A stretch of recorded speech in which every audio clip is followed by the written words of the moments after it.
The human exploration vessel drifted silently through the wide, open stretch of space known as the Silver Corridor. It was a peaceful route used by small transport ships, science crews, and traders who simply wanted safe passage between distant colonies. Most days, nothing unusual ever happened there. That was exactly why the crew of the Eidolon enjoyed assignments in this region. Life on the ship was calm, steady, and predictable, something rare in deep space. The crew had been following a normal routine that day. People were checking sensors, running small experiments, chatting quietly at their stations. Everything felt ordinary until the ship's long-range scanners caught something unexpected. A cluster of objects appeared on the detection grid far, too many to be a simple group of traders. The officer watching the screen blinked, leaned in, and ran the scan again. The results didn't change. A large unknown fleet had entered the corridor dotted first. The crew thought it might be a friendly group passing through. Space was full of new species, old alliances, and curious travelers. Most contacts were harmless. But something about the formation looked unusual. The ships were moving in a tight pattern, almost like a military blockade. Their engines glowed differently than anything listed in the exploration database. The officer quietly called for the attention of the ship's leader. The room grew more focused as others noticed the unfamiliar signature on their screens. People exchanged uncertain glances. No one wanted to assume danger, but everyone felt a subtle shift in the atmosphere. Peaceful days on the Eidolon rarely began with mysterious fleets. The ship's leader stepped forward, staring at the readings with calm, steady eyes. She wasn't someone who panicked. Her training and years in space had taught her that uncertainty was just another part of discovery. With a slow breath, she ordered initial contact procedures. The ship transmitted a polite greeting across all safe frequencies, offering peaceful intentions and basic diplomatic data. There was no response. The silence didn't feel normal. Usually even unfriendly groups replied with something: warnings, confusion, or curiosity. But this fleet remained completely silent on the channels. The team tried a second greeting, this time adding extended communication packets. Still nothing. The strange fleet continued moving, closing the distance without adjusting speed. The Eidolon systems began identifying more details: heavy armor, shield arrays, and weapon signatures that were definitely active. No one said it out loud, but the entire control room felt it. Something wasn't right. Finally, after several long minutes, a transmission crackled through the speakers. The voice did not introduce itself, give coordinates, or exchange diplomatic pleasantries. Instead, it delivered a single cold message. Humans had entered restricted space, and they were expected to leave immediately. The translation system struggled with the tone, but even without perfect accuracy, the meaning was clear. Whoever these beings were, they didn't want peace. They wanted control. The ship's leader responded calmly, explaining that the Eidolon was on a scientific mission and had no intention of causing disturbance. She sent maps, exploration charts, and proof that this region was known to be neutral territory shared by many species. Nothing she said carried any aggression, only clarity and respect. Instead of easing tension, the message only seemed to irritate the unknown fleet. More ships appeared on the scanner. They were spreading out, surrounding the corridor like hunters closing in on prey. Their formation suggested advanced training, but their behavior suggested hostility. Another message came from them, firmer, colder, and more threatening. This time, they demanded that the Eidolon surrender. Not just leave, but hand over the ship, the entire crew. And the onboard I-Core. The room fell silent. The crew stared at one another, unsure how a peaceful mission had suddenly become a negotiation for their own freedom. Some tried to keep busy, pretending to focus on consoles, but their hands shook slightly. Others whispered quietly, trying to understand who these beings were and why they were acting like this. The ship's leader refused to show fear. She answered again with the same steady voice she always used during stressful situations. She explained that surrender was not an option, and that humans were simply passing through a region marked as open for travel. She offered compromise, suggesting they open a diplomatic channel, share information, or even send a small delegation to discuss misunderstandings. For a moment, there was hope that this approach would work. The fleet slowed. The ship's sensors picked up brief fluctuations in their communication bands, as if something on the other side was thinking. But instead of a conversation or compromise, the response came sharp and dismissive. They called the human ship weak. They mocked the size of the vessel and the nature of human biology. They ended the message saying humans would soon belong to the Dominion. That was the first time the crew heard the name of the species Drexel Dominion. Someone in the room whispered, "Dominion? That doesn't sound peaceful." It wasn't meant as a joke, but it eased some tension as a few nervous smiles appeared. The leader didn't smile. She simply stood straighter and asked for every updated scan. She knew the difference between threats made out of fear and threats made out of confidence. The Drexel didn't sound afraid. They sounded practiced. This was something they had done before many times. The Eidolon tried one more time to send peaceful data. They transmitted trade routes, shared colony borders, and proof of diplomatic agreements with multiple species. If the Drexel believed humans had invaded their space, this would clear the misunderstanding.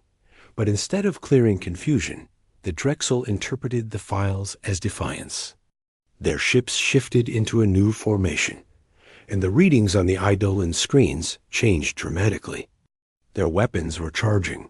The room that had once sounded full of typing and quiet chatter turned almost silent, except for the soft hum of the ship's systems. A few crew members exchanged worried glances. Some swallowed hard, trying to keep calm. Even though the ship was well equipped, no one had expected an attack from an unknown species in a region known to be safe. The leader raised a hand, signaling for focus. Her expression tightened, but her voice remained steady. She ordered the ship's defensive systems to activate, not to fire, only to prepare. She refused to be the one to escalate a fight. The Eidolon was built to explore, not conquer. The Drexel didn't care. Their formation locked like jaws, closing around prey. They sent a final message saying the Eidolon would be boarded and stripped. They didn't ask for agreement. They simply declared it as fact. Everyone in the control room felt the shift in mood. Some held their breath. Some gripped their chairs. Some stared at the screens in disbelief. The leader remained composed. Her eyes scanned every readout, measuring distance, speed, potential escape routes. She wasn't angry yet only focused, but inside she felt something rising. Not fear, not panic. Something sharper.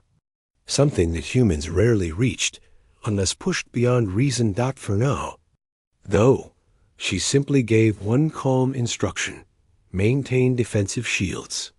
Hold all weapons and attempt one more peaceful transmission. She wanted to give the Drexel every possible chance to avoid conflict. She didn't want her crew hurt.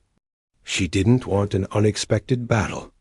She didn't want to be responsible for a misunderstanding that turned into war. The Eidolon sent the message. The Drexel ignored it completely. Their ships began moving in, slow and heavy, with the unmistakable intention of taking the human vessel by force. The crew watched in tense silence, knowing something had changed forever. The peaceful corridor they knew so well suddenly felt like a trap. The quiet starfield outside the windows no longer seemed calm. A threat was moving closer, one that didn't care who the humans were or what their intentions had been. And none of them knew yet that this moment, this quiet, trembling moment, was only the beginning of something much larger. Something that would spread across the region. Something that would make the name human echo through alien space in a way no one had expected. because the Drexel had chosen the wrong ship, on the wrong day, to threaten Dot, and soon they would learn exactly what that meant.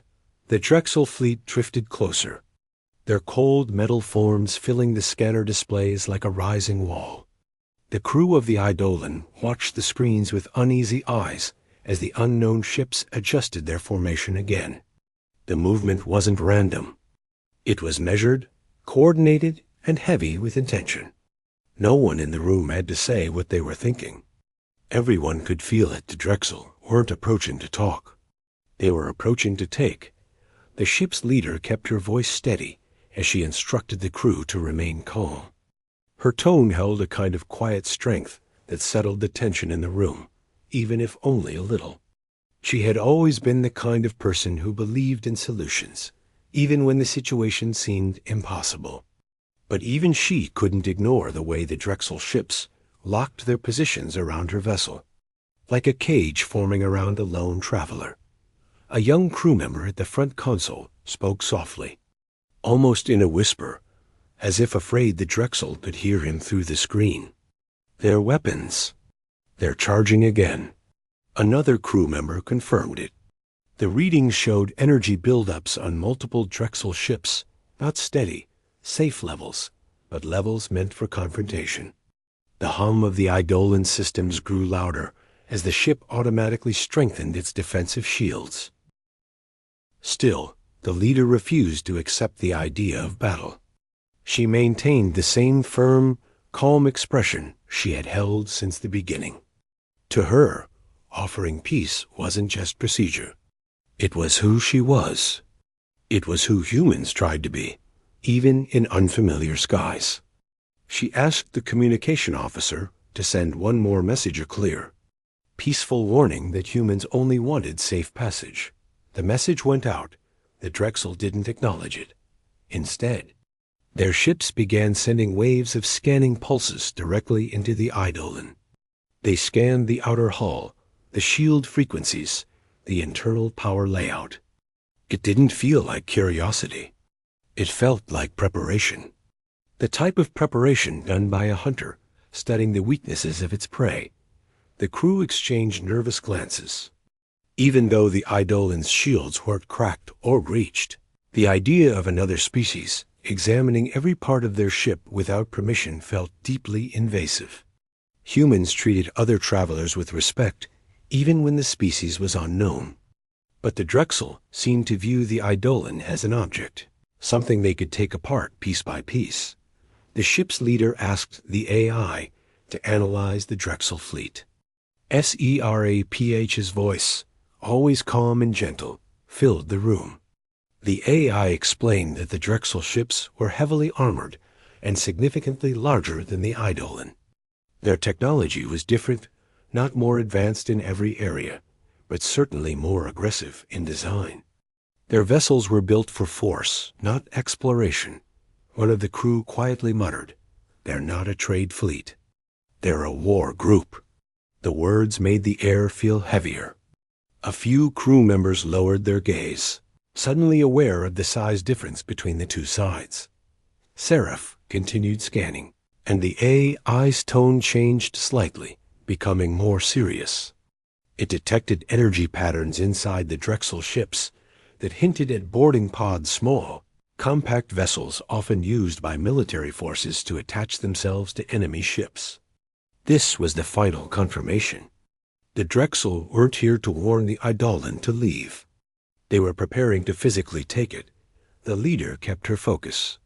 She didn't raise her voice. She didn't show fear. But the set of her jaw tightened. She ordered non-lethal countermeasures to be prepared in case of forced docking. The crew scrambled to follow the command, moving from calm operations to emergency protocols within seconds. The Drexel sent another message then. This time, their tone sounded almost amused. They mocked the size of the human ship and called the crew light-born, a phrase that Seraph translated as an insult implying fragility. They said humans didn't belong in this part of space and never would. Their commander laughed when the leader requested a diplomatic meeting. The message ended with a final declaration. the Eidolon would be stripped, its eye harvested, and its crew taken into custody, not rescued.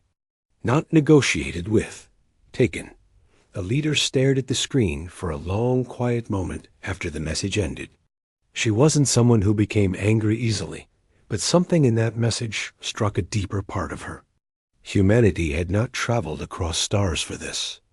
They had not learned languages, saved stranded ships, built treaties, and shared knowledge only to be treated like intruders. For now, though, she still refused to escalate the situation. She asked for all escape routes to be calculated. Seraph displayed pathways across the star map, but every safe route was already blocked by Drexel ships. The corridor, once open and free, was now a trap. The Drexel had made sure of that. A low rumble passed through the Eidolon as the shields adjusted to a new wave of scanning pressure. The Drexel ships were now close enough that the crew could see faint details on their surfaces through the external camera's sharply angled structures, dark armor plates, and strange glowing symbols. There was no beauty in their design, only purpose. A purpose that felt increasingly threatening. One of the senior crew members quietly said, "They think we're scared." It wasn't meant as an insult. It was a simple acknowledgement of the Drexel's behavior. They were pushing, pressing, testing. They wanted submission. The leader responded in a steady voice. "Fear isn't the same as surrender." Her words brought a small spark of strength back into the room. The Drexel ships adjusted their alignment again. And suddenly, the Eidolon's navigation system alerted the crew. A tractor beam lock had been detected. The Drexel were attempting to seize the ship physically. The room grew still, as if time paused for a heartbeat. The crew expected panic, but none came from their leader. She simply ordered stabilizers to counter the pull. The ship shuddered as the engines pushed back against the Drexel's force. The sound was low, but everyone could feel it under their feet, an invisible tug-of-war beginning. She contacted the Drexel again, warning them to disengage. There was still no aggression in her tone, only firm authority. But the Drexel did not care. They did not slow. They did not respond. They continued tightening the tractor beam, as if the Eidolon's protests were nothing more than static dot. At the same time, the Drexel ships began charging new energy signatures. SERAPH analyzed them, and although the AI didn't state anything too alarming, the readings suggested equipment used during boarding operations. That was the moment the crew realized what was about to happen. The Drexel were locking them into place. The crew worked quickly. They activated reinforced doors, sealed routes, and double-checked emergency suits. Some of them had never been in a situation like this before. Their hands trembled slightly as they secured panels and fastened belts. Others, more experienced, moved with controlled urgency, reminding the younger crew to breathe steadily. The leader walked through the room, checking each station one by one. Her presence brought comfort. She didn't give speeches or dramatic orders. She just remained steady, strong. Human. She knew something the Drexel humans didn't break easily. The Drexel attempted to hail the Eidolon once more. The screen lit up with the alien commander's stern expression. He didn't speak with understanding or curiosity. He spoke with absolute confidence, as if the outcome had already been decided. He told the humans to stop resisting. He said the Drexel did not negotiate with lesser travelers. He said surrender was the only acceptable option. Some of the crew looked toward their leader. Everyone wondered what her response would be. Would she stay calm? Would she try again to reason? Would she tell the Drexel that humans didn't want conflict? She didn't answer the Drexel immediately. Instead, she lowered the volume on the transmission and spoke quietly to her own crew, making sure every single person heard her clearly. "We will not provoke them," she said, "but we will not let ourselves be taken." Those words carried a weight that filled the entire room. When she turned back to the Drexel commander, her voice remained calm. But there was something different, now stronger, deeper. She told him firmly that the Eidolon would not surrender. She repeated that they wished for peace, but they would protect themselves if forced. The Drexel commander smirked. He ended the transmission with a single sentence that made even the calmest crew members stiffen. Then, prepare to be claimed. The communication cut off. Outside the windows, the Drexel fleet glowed brighter as their ships powered up for the next stage. The corridor, once silent and peaceful, now felt like the edge of a storm. And even though the Eidolon had not fired a single shot, everyone on board knew the situation had crossed a line.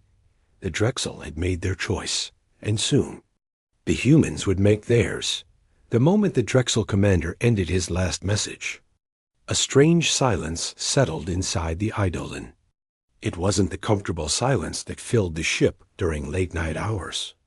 This silence felt heavy, like the air itself had thickened. Every crew member could sense the shift.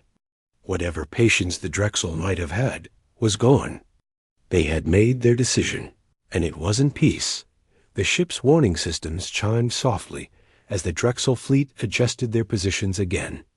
They were no longer simply surrounding the Eidolon. They were moving in. Their ships glided forward with slow, deliberate intention, closing the distance until their shapes filled the outer cameras like massive shadows, blotting out stars.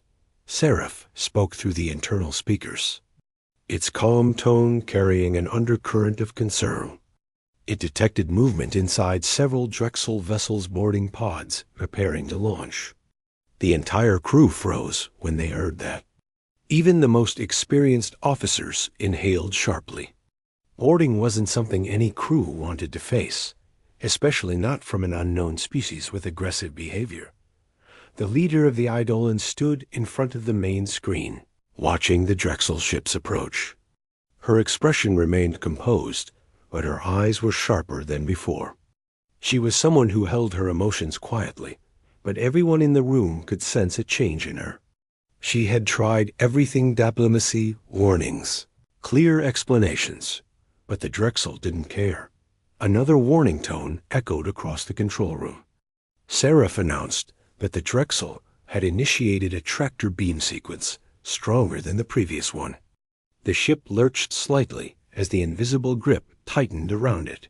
The floor vibrated under the crew's feet, and several people instinctively grabbed their consoles to steady themselves. The leader ordered counterthrust. The engines hummed loudly, fighting to resist the pull. The ship shook again, but it held its position for now. A new message popped up on the screen, this time not a voice, but a digital command. The Drexel were attempting to override the Eidolon's external controls. They were trying to shut down engines and shields from the outside. SERAPH quickly blocked the attempt, but even that small breach attempt was enough to change the atmosphere completely. The Drexel weren't only coming. They were already trying to get inside. The leader leaned closer to the console and instructed Seraph to seal all outer hatches. The AI confirmed it. Automatic doors across the ship locked with soft mechanical clicks that echoed down empty hallways. Emergency lights switched on in some areas, glowing softly like dim stars, guiding the crew toward secured sections. The crew began moving quickly, but not chaotically. Everyone had trained for emergencies, but no training completely prepared someone for a real, unknown threat. A few younger crew members looked shaken, their hands trembling as they checked instruments and scanned systems. The leader walked past them, placing a calm hand on one officer's shoulder, grounding them with a quiet but steady presence. Then the first impact hit. It wasn't violent, nothing unsafe, but it was unmistakable. A deep, metallic thud vibrated through the ship as the first Drexel boarding pod collided with the hull. The room fell silent. People held their breath. Seraph confirmed it.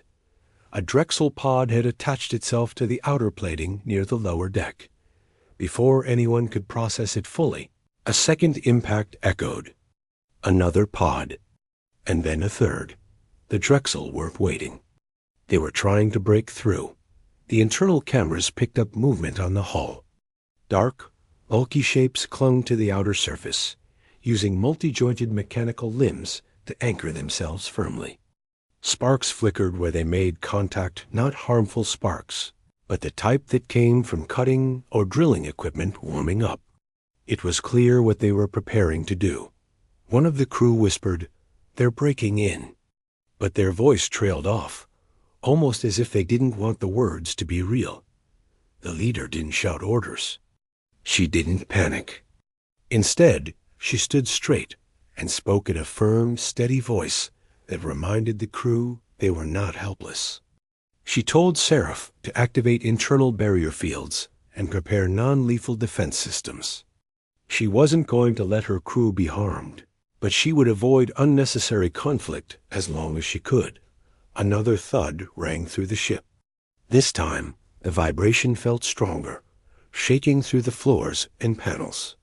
The room lights flickered for a second before stabilizing.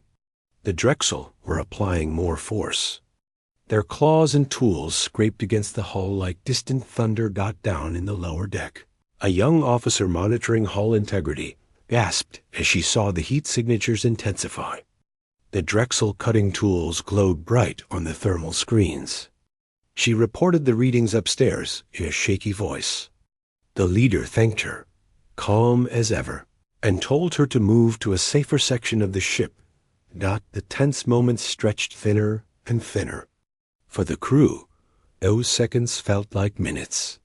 For the leader, they felt like a test one she hadn't wanted, but one she now had to face.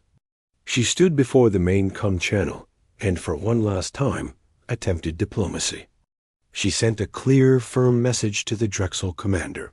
"Stop your boarding attempts. This is a peaceful vessel. We do not seek any conflict." The Drexel responded almost instantly, but with no respect.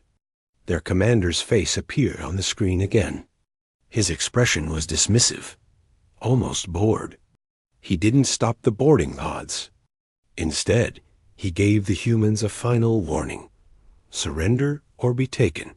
His tone wasn't angry. It was cold. He simply believed humans had no choice. When the message ended, the leader stared at the blank screen. She stood very still, breathing slow and steady. The room around her was tense, waiting for her next move. The cutting tools outside grew louder. The hull plates near the lower deck began glowing from the heat. And that was the moment something shifted. A Drexel tool breached the outer layer of the hull, not a full breach. Not dangerous, just enough to shake the ship. A small alert light blinked on the console, signaling the first minor damage. A young officer in the lower deck fell when the floor trembled beneath him. He wasn't seriously hurt, but the jolt shocked the entire crew. It was no longer a threat. The Drexel had crossed into physical harm. The leader's expression changed. Her calmness didn't disappear. It hardened. Her eyes sharpened with a determination that wasn't there before. She walked to the center of the control room, turned on the main broadcast channel, and spoke clearly so the entire Drexel fleet could hear her. Her voice wasn't loud, but it carried a weight that cut through the tense air like a blade. "You want war?" she said slowly, every word controlled. "Then you selected death." The crew didn't gasp or panic. They simply stared at her in stunned silence. It wasn't the tone of someone seeking violence. It was the tone of someone who had been pushed too far, someone who had chosen to stop running and start standing. Seraph recognized the change in circumstance instantly. Without waiting for further instruction, the AI accessed protected systems deep within the ship. A soft, rising chime echoed through the eidolon as a hidden protocol awakened, one that even most crew members had only heard rumors about. Seraph announced, "Ares mode activated." The lights dimmed. The energy grid shifted, and the screens flickered with new tactical data the ship had never displayed before. For the first time since the Drexel arrived, the atmosphere inside the Idleland no longer felt helpless. The boarding pods outside continued their work, unaware of the change happening. Inside the human vessel, the Drexel believed. They were seconds away from claiming the Eidolon. They had no idea what they had just awakened. And they had no idea who they were dealing with. The next morning came quietly, almost too quietly for a ship filled with different species who all shared one worry. People walked slower, talked softer, and kept glancing at screens showing the same warning. The hostile fleet was still approaching. Even though the crew had slept a few hours, it did not feel like rest. It felt like a pause between storms. The human woke early, long before most others. He sat alone in the briefing room, with a cup of something warm that probably didn't taste any good, but he drank it anyway. He looked tired, but there was a calm force behind his eyes, something that made even the strongest alien soldiers hesitate to speak around him. When the rest of the crew started gathering, they did it in a quiet line, as if walking into a courtroom to hear a verdict. Nobody wanted to disturb the heavy atmosphere hanging over the room. The captain entered last, and even he avoided making eye contact for the first few moments. Everyone settled in their seats, trying not to show fear, but it was difficult. The alien crew were used to dealing with threats, but this was different. The hostile fleet wasn't just bigger, they acted like a species that refused reason. Their message from the night before still echoed in every mind. Surrender or be crushed. The human placed his cup down and stood. That simple movement drew everyone's focus. Some of the crew straightened up. Others swallowed nervously. But the human didn't rush. He let the silence settle before he spoke. He said they had two choices, and both were dangerous. Either they run and hope the enemy does not chase them, or they stand their ground and face a force far bigger than their own. Many already knew which option he preferred, but they needed to hear him say it. He explained that running would only delay the problem.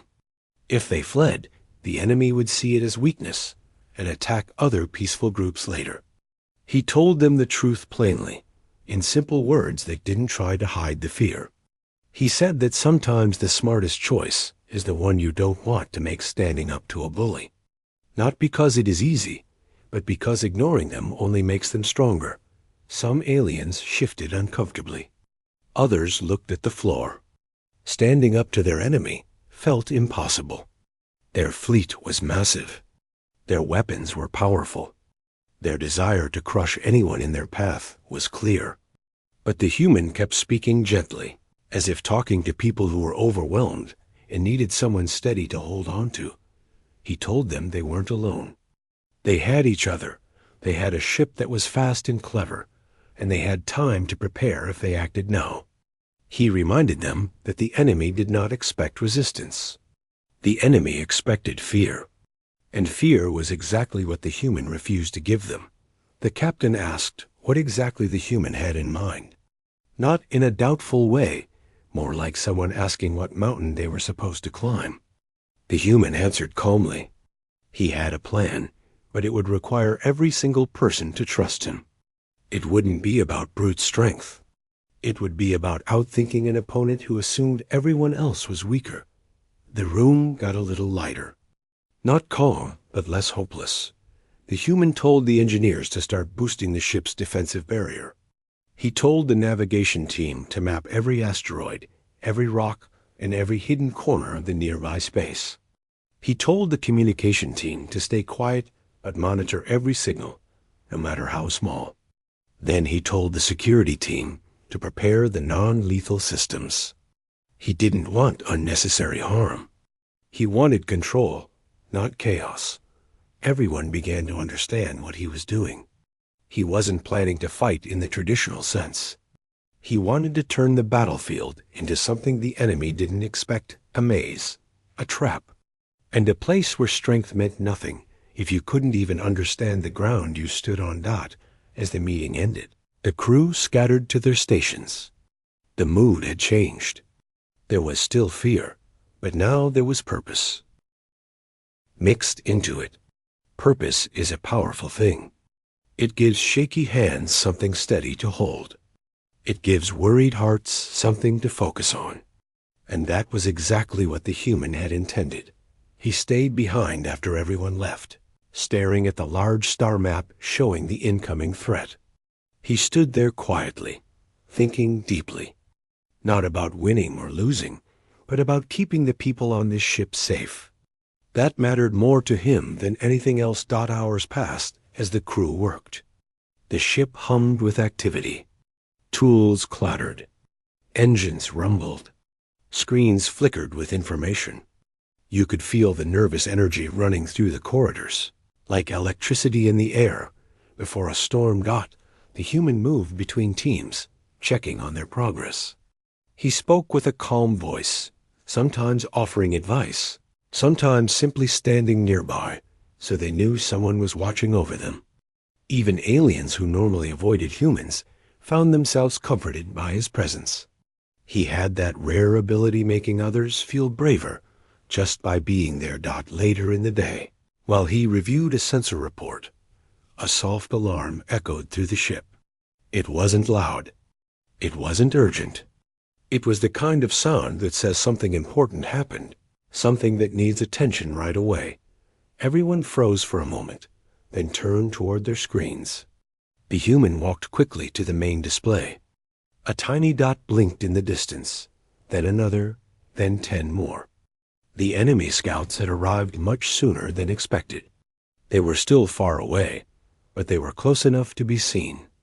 The crew looked at the human, waiting for him to panic or shout or show worry.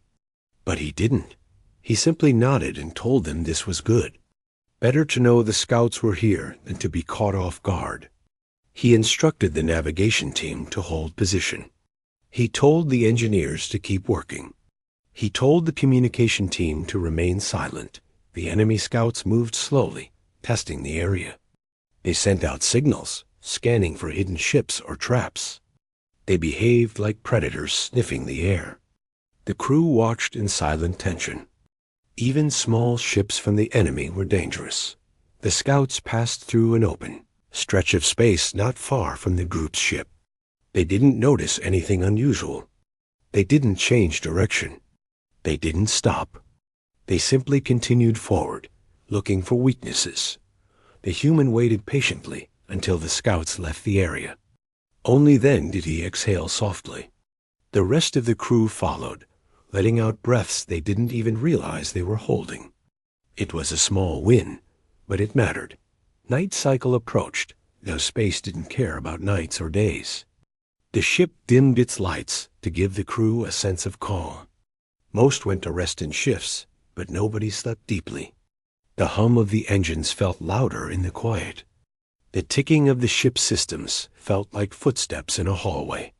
Every sound reminded them of the coming danger. The human didn't rest. He worked late into the night, checking every detail of the plan. He ran simulations, looked at maps, and adjusted strategies. He wasn't driven by anger or fear. He was driven by responsibility. He felt it heavily, like a weight on his shoulders. At one point, he stepped into a windowed section of the ship. The stars outside were endless, cold, beautiful, silent. He stood there, thinking about how small their ship was compared to the giant fleet heading their way. Yet he also thought about how sometimes the smallest force could shift the direction of something much bigger. He didn't speak these thoughts out loud, but you could see them in his expression.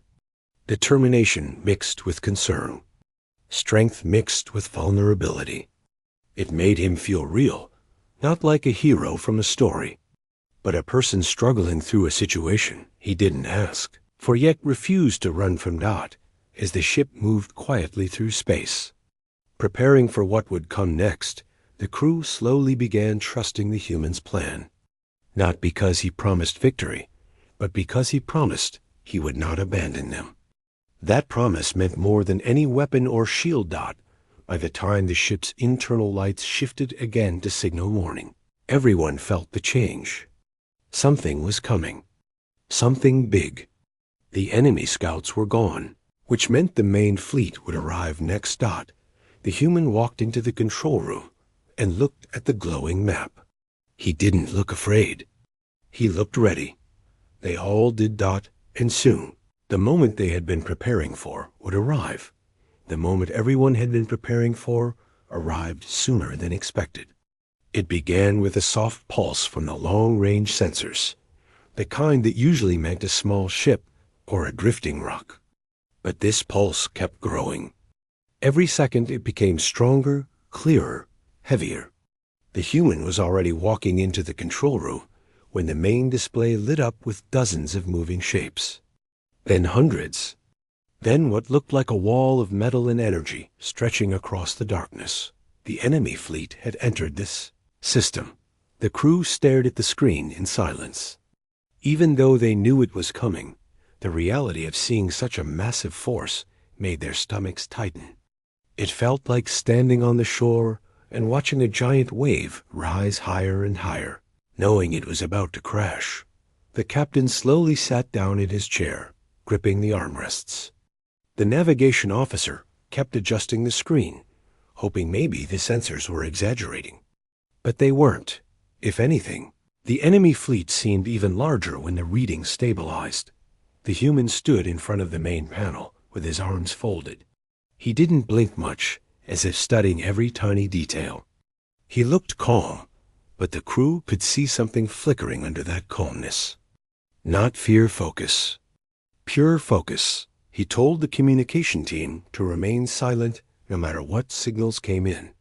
He didn't want to give away their position. He told the navigation team to follow the plan exactly as practiced. No sudden movements. No loud signals. They needed to make the enemy believe the area was empty. Outside, space itself seemed to darken as the enemy ships spread out. They advanced slowly, like hunters walking through tall grass, confident they controlled everything. The first hour passed without incident. The enemy scanned the area, but they did not find anything unusual. The crew kept perfectly still. Nobody dared to sneeze or cough. Even the hum of the engines felt softer, as if the ship itself was holding its breath. But then, without warning, one of the enemy cruisers turned sharply. It sent out a narrow beam of scanning energy straight toward the hiding spot where the human had positioned their ship. The beam didn't reveal them, but the human knew this meant the scouts were suspicious. He quietly ordered the ship to drift a few degrees to the left, slow enough to look like natural movement. The navigation team followed his command with trembling hands. The enemy scanning beam swept past them again, but this time it missed. A tiny victory. But it needed another hour passed. The enemy was now spreading deeper into the system. They didn't know exactly what they were looking for, but they knew something felt off. Their movements became more careful, more controlled. This made the crew nervous, because cautious enemies were always harder to trick. The human walked around the room, checking each station with a calm nod. He didn't say much. He didn't give dramatic speeches. He simply stood near each worker long enough for them to borrow some of his strength. Finally, after what felt like an entire day, the enemy fleet reached the edge of the asteroid field. This was the place the human had chosen for the confrontation, the place where the enemy's size would become a weakness, not a strength. He signaled for the ship to move slowly into a narrow channel between two massive rocks. The crew followed the plan. Their ship blended into the shadows, where sensors were useless and sound did not travel. This area was filled with sharp turns, tight passages, and unstable debris. A perfect maze. The enemy fleet, confident and full of pride, entered the same region. It took less than 5 minutes for their problems to begin. A massive battleship scraped the side of an asteroid. Another got too close to floating debris and had to power down its engines to avoid a collision. Smaller ships tried to navigate around them, but ended up blocking one another. The human watched all of this on the screen. His voice remained calm as he told the crew to prepare the next step. He explained that they weren't trying to defeat the enemy in a traditional fight. They were trying to confuse them, slow them down, stretch them apart, and make them waste time. The crew didn't know whether to feel afraid or impressed, but they followed every instruction. The human then activated the first part of the trap, a small burst of harmless static energy from deep inside the asteroid field. It wasn't strong enough to damage anything, but it made the enemy scanners flicker. It made them think something was hidden behind the rocks. The enemy reacted instantly. Dozens of their ships rushed toward the false reading. They pushed deeper into the narrow paths. They spread out further. They broke their perfect formation. The human whispered, "Good." The captain didn't understand what the human was planning yet, but he could see it was working. The enemy fleet was now behaving like a confused swarm. Instead of an organized force dot, the next part of the plan required perfect timing. The human waited until the enemy fleet was divided into clusters, some ships far ahead, others stuck behind larger vessels. All trapped in tight spaces. He then activated the ship's external lights in short, controlled flashes. Not bright enough to reveal their location, but just enough to create reflections against the asteroid surfaces. These reflections bounced across the area, making it look like dozens of hidden ships were watching the enemy from different angles. The enemy panicked. Some of their ships tried to turn too quickly and collided lightly with nearby debris. Others froze, unsure which direction to take. Their communication channels lit up with confusion and angry orders. The human watched all of it unfold. Expression unreadable. The enemy ships fired warning shots into empty space, thinking they were surrounded. The bright bursts of energy lit up the field, but they hit nothing. They only made the situation worse. Meanwhile, the human ordered their own ship to slip even deeper into the maze. Not running, just outsmarting. Using the environment instead of brute strength. Each movement was calculated. A few hours passed like this. The enemy became more disorganized, more frustrated.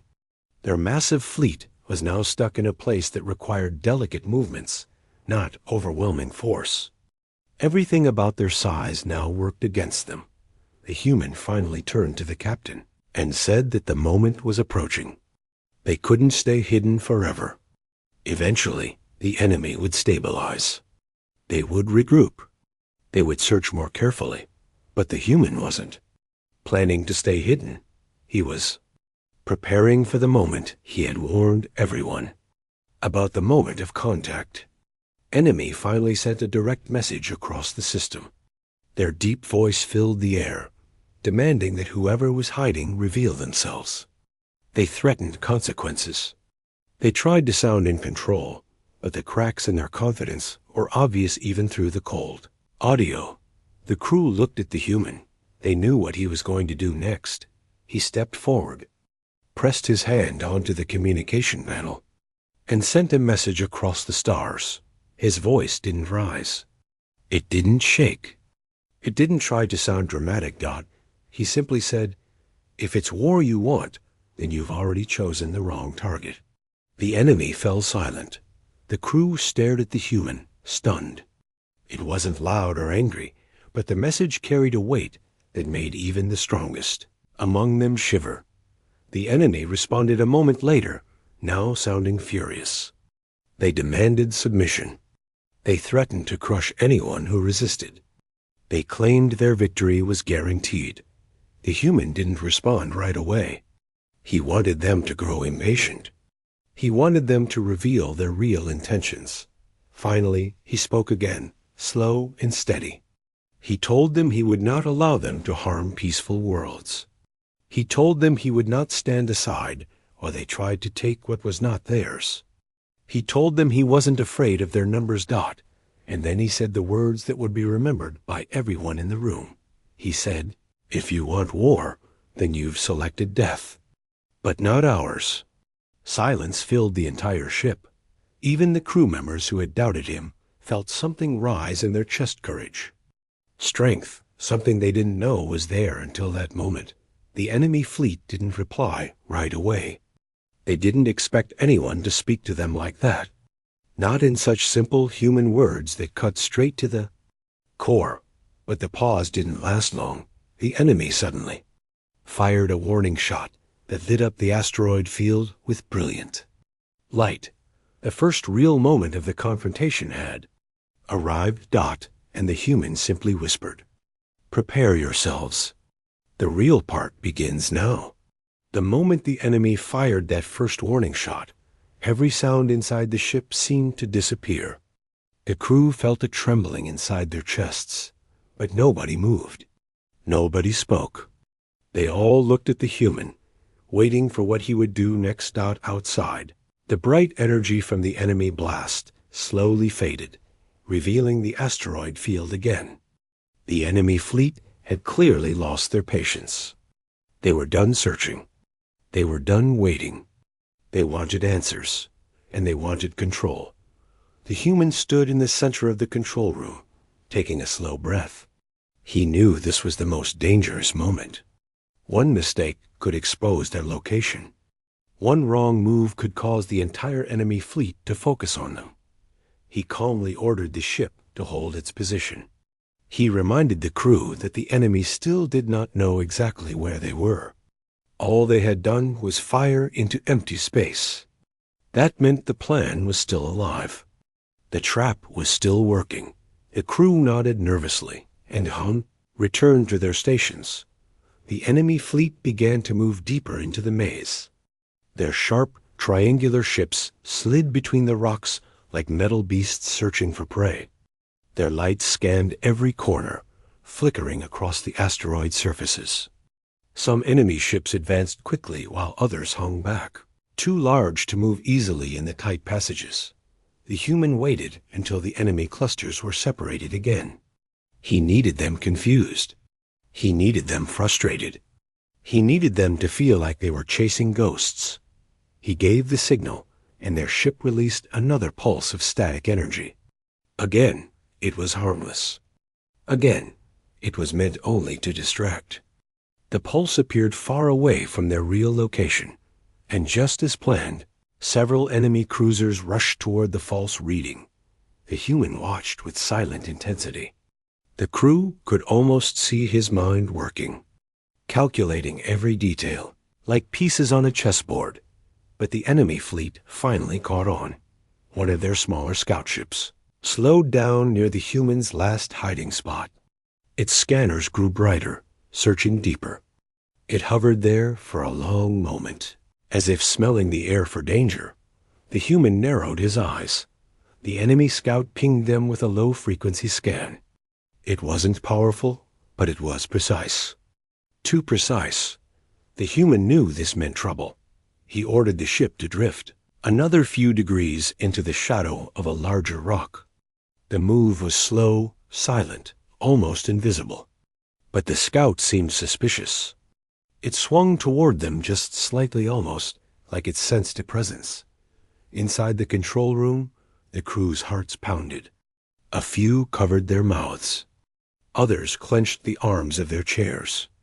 The human stayed perfectly calm, though his jaw tightened. The scout drifted closer. 10 meters. 5 meters. 3. The crew was barely breathing.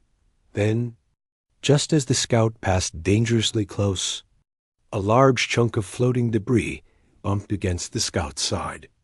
The scout ship jolted, turned away, and drifted off to investigate the rock. It didn't realize the rock had simply floated along its natural path. The room let out a soft wave of relieved breaths. The human allowed himself the smallest exhale. "We keep going," he said quietly. But the enemy fleet was no longer acting randomly. They were starting to coordinate.